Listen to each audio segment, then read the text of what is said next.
The inspiration for today's video actually comes from real-life hunting.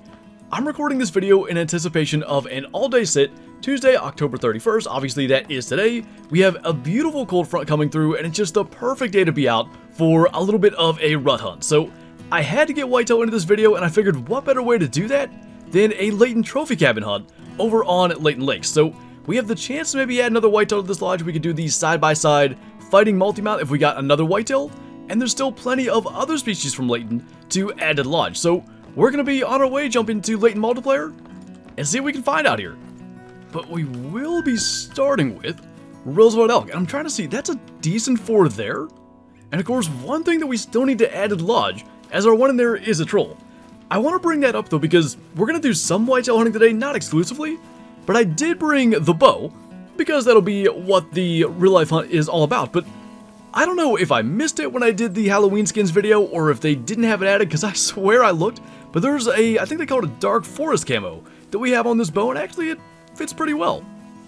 For our elk though, we are going to go with the 44 lever action. It's about 150 meters away, still have the jack lantern skin on it, and still going to be dropping things in their tracks with it. Pretty good start, and we have a little bit of elk drink time left. 6:30 right now, so we're going to try to get through some elk territory, see if we can maybe find a trophy for the lodge, and then it'll be straight into whitetail drink time. But always good to start a hunt with, I think, a gold. Elk scoring is so odd. Yeah, 276 gold, so barely. Made it by 4 as a level 3, heart, liver, and stomach. I think we've talked enough about how good the 44 lever action is, but it makes examples of that time after time after time. That's looking a little bit better, up to 318. I think that may be the split tine rack. Pretty sure it is. I've never seen one standing at that angle before though. It might be something else. Either way, we're going to use the 44 again here. Try to get him taken out. I'd love to do a little elk hunting with the bow, but the main thing is as we drop another one with a heart shot, get through as much elk territory as possible, have as much chance as possible to find a big one, and then we move into whitetail and can do a little more kind of slow style hunting. So this is not the split tine rack. I think before they changed some of the big diamond racks, this used to be the small diamond rack, but now a 317 gold, heart and double lung at 184 meters with that 44. Not too bad. I feel like this is a rack we don't see very often either, but we're down here at Belmont Lake right now. I think we're gonna maybe try to continue south and probably fast travel, but I believe there's an opportunity for a drink zone over there, 322 to 394, and the double browse, which is encouraging. Now I'm gonna say it again, that actually is the split tine rack. What are the odds of that? We are looking at about 180 again, so might as well just go for this.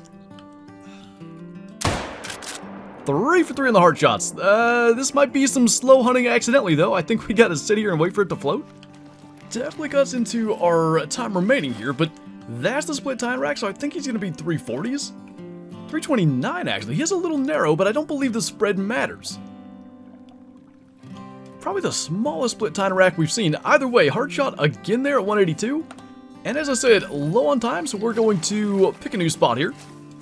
We are sure doing good at finding almost really big elk. That's a beautiful frame on that one. 319 to 391, but I think that's the split tine rack again.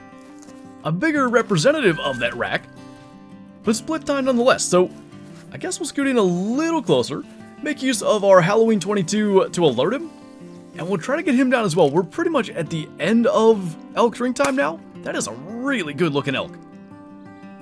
Definitely one that I'd like to have on the wall if they could make diamond.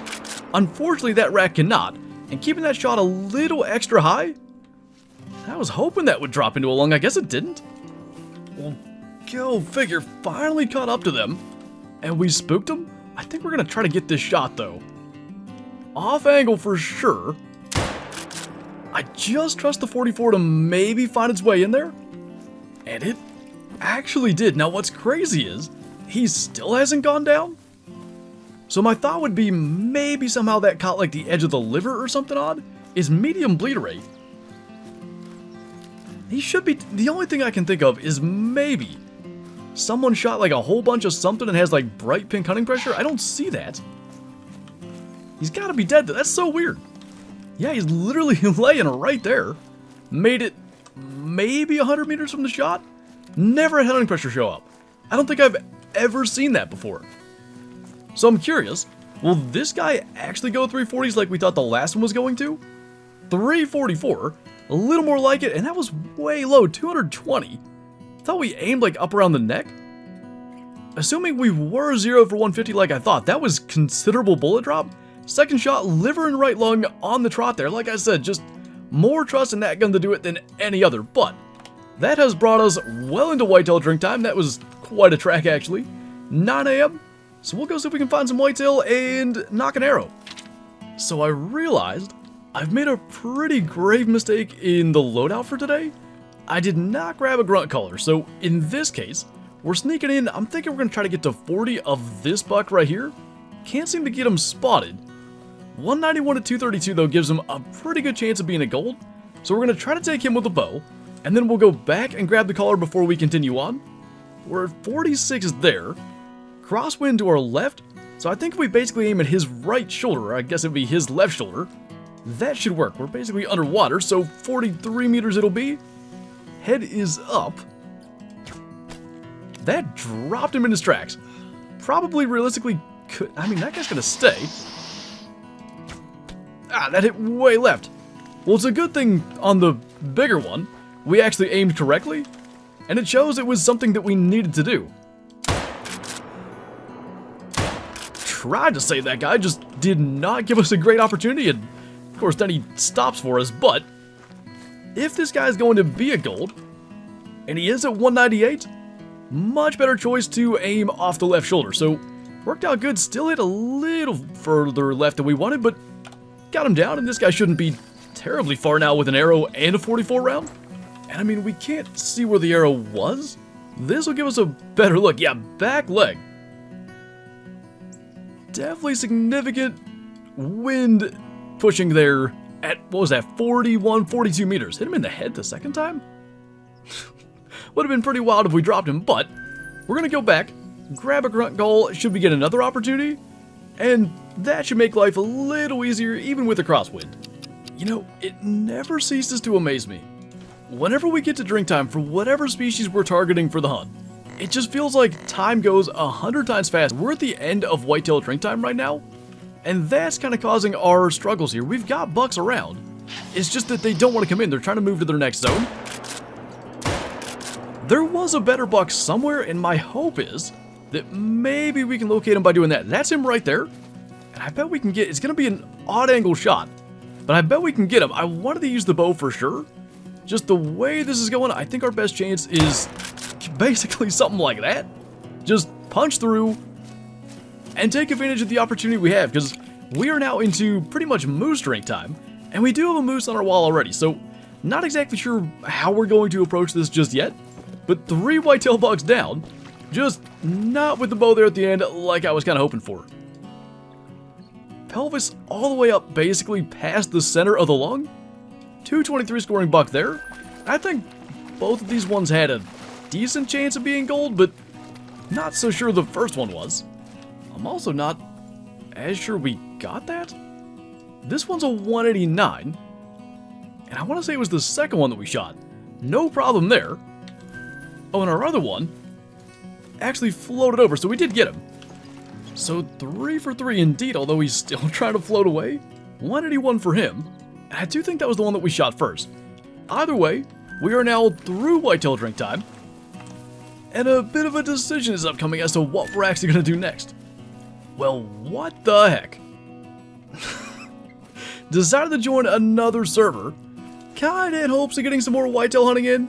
Literally right outside the Renaki Lodge, we have a whitetail, and this is a kind of cool challenge. I wish we had this challenge to begin with, because unfortunately, as I said, I'm preparing this video for a rut hunt and recording it prior to heading out for an evening hunt on Monday.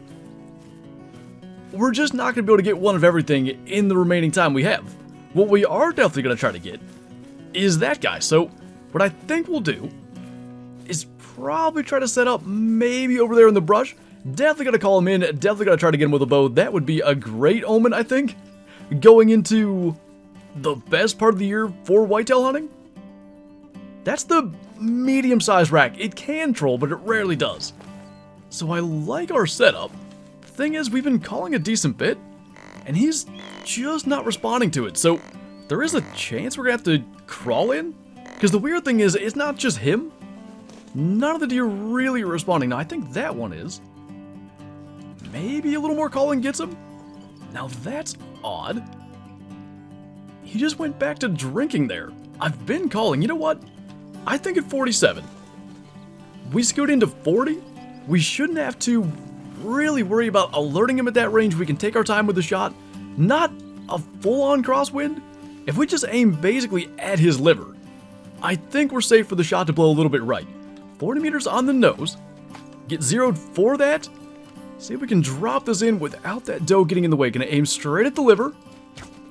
And that's gonna drop him in his tracks. I think we just got a diamond whitetail with a bow on a day that we wanted to set out specifically for whitetail. Now, I did say this rack control, so I really hope I'm not jinxing myself here. Looks good to me.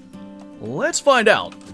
He is a diamond at 261, double lung, just in front of the liver there. So again, shooting a little far left to make up for the wind was a bit of a necessity. And this is something I've actually wanted ever since we got our first diamond whitetail, and now we're actually gonna have to think about this. We got the diamond whitetail on the wall. We had the albino prior to that that's now on the full body platform. And really, I have been wanting, ultimately, a third trophy whitetail and eventually a fourth to make the fighting multi-mount and then a huddle whitetail there in the center. I think this diamond may go on the wall and put the small diamond fighting the albino. But that's really cool. Now we've got 2 diamonds, 2 different racks, and an albino for in there. I actually kind of think, though, we may end up leaving this video at that.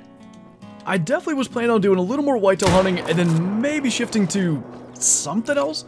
I'm just not entirely sure what to do. Mine is hunting like elk in their drink times or going way late and hunting for black bear. I definitely want to do that, but maybe today with the limited amount of time before heading back out for an evening hunt was not the best choice. So that's something I want to do. I think it could be a lot of fun.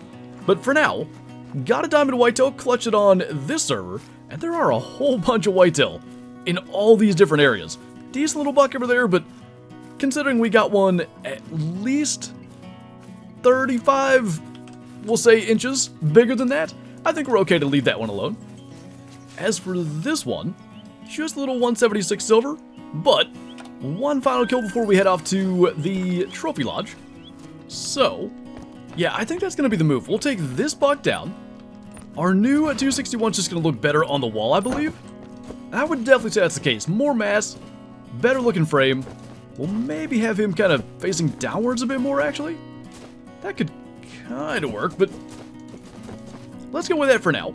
Then we take this guy down, throw together a quick multi-mount, and we have a pretty darn cool centerpiece. So, something like this guarantees that the racks aren't going to clip together. Actually, I think these two kind of work. We got a tine kind of scratching an ear there. But all things considered, not too bad. We may stick with that. And I love the idea of walking into this lodge every single time. That's going to be what we see. A gold albino, a diamond that, by the way, we track for 10 kilometers to get, and then we have a slightly bigger diamond mounted there on the wall. Works out pretty good. I'm actually not so sure I do want a huddle whitetail mount. That is pretty cool. If and when the time comes, it'll be a good problem to have making that decision. But that is going to do it for this video. So as always, thank you guys for watching, and I'll see you next time.